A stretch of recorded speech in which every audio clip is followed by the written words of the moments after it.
What's up guys, and today I'm going to be doing an operator analysis on Frost.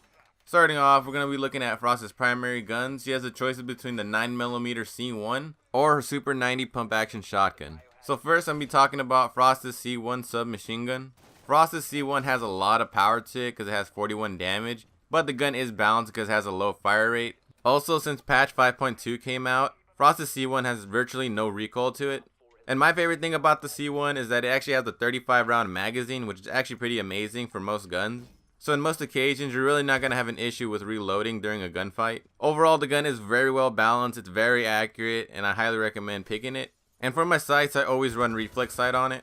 Now for Frost's Supernova shotgun, it's actually a really well balanced gun. The one thing I did notice about the Super 90, it actually has pretty good range, but very low pellet spread. Since the Super 90 does have a small crosshair while you're hip firing, I tend to aim with it a lot more than regular shotguns.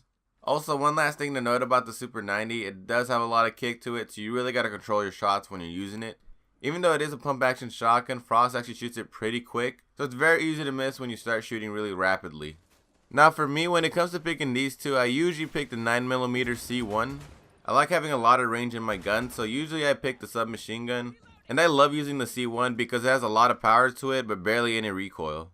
But don't get me wrong, I like using the Super 90 at times. It is a really good shotgun, but in most occasions, I do pick the C1.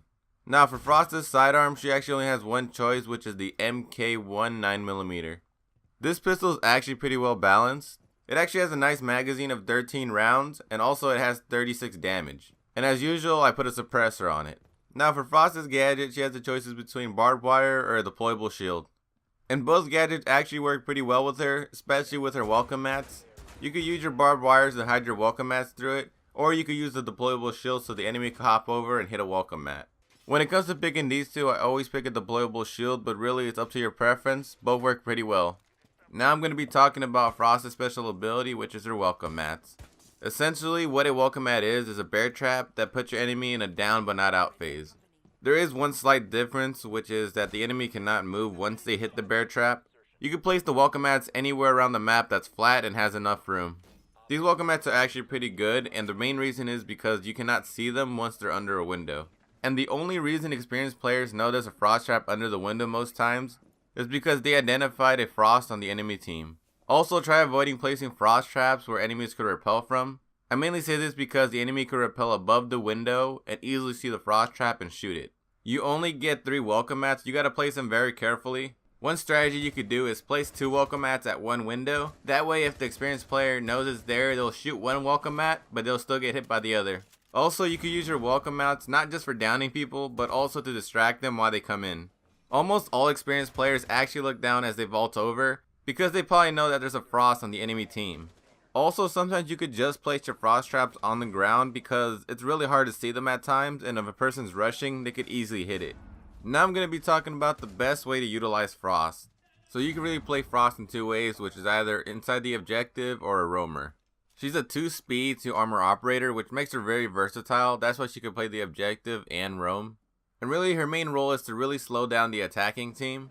In most occasions, if you guys are facing experienced players, they're going to be looking down once they vault over a window so they can shoot the frost trap. But if they're experienced, they also know that if they look down to shoot the frost trap, that leaves them exposed for a couple seconds. So in most occasions, the enemy has to be more cautious of where they're jumping. And what this basically does is kill time off the clock. Also, if you ever face those teams that are super aggressive and like rushing the objective, Frost's welcome mats could easily counter their attack. Because if you place them in areas like a hallway, the enemy actually can't see them when they're rushing because how thin the mats are. So now I'm going to be going over some mistakes people make when they play Frost.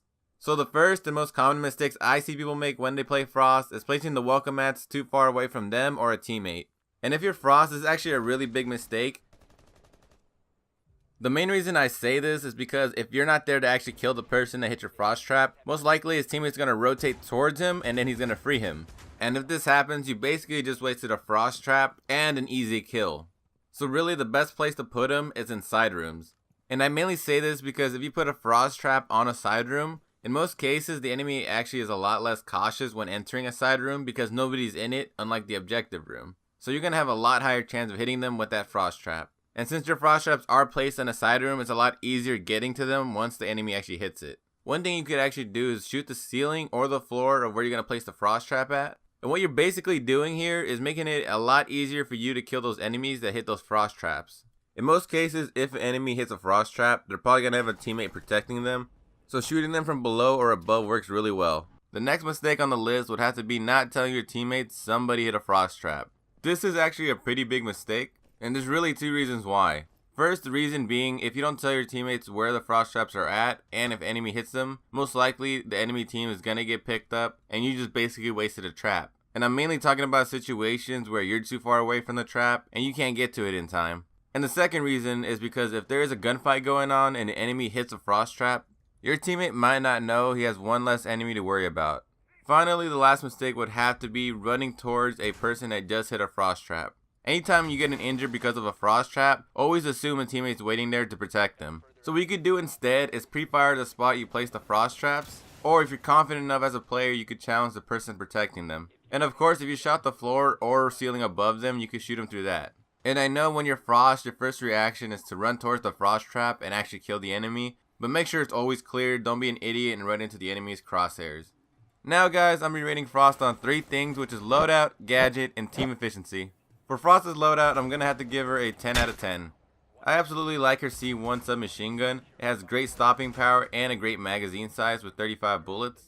Her Super 90 shotgun is also a great choice because it actually has really good range for a shotgun. And on top of that, it has really good stopping power. And Frost's gadgets actually work pretty well with her because she has those welcome mats. So having barbed wire and a shield for them to step on is actually pretty good. Now for Frost's gadget, I'm going to have to give her a 10 out of 10. These gadgets actually work insanely well with any enemy team, even experienced players. If you place the traps under a window and the enemy needs to vault over to get in most occasions it's impossible to see the trap unless you actually vault over. Also, since the mats are actually pretty thin, it's very easy not to see it and accidentally hit it. And what this essentially does is basically deny rushers. The main reason I gave this gadget a 10 out of 10 is because how well hidden it is, and on top of that, once the enemy hits it, they cannot move, so killing them is very easy. Now for Frost's team efficiency, I'm gonna give her an 8 out of 10.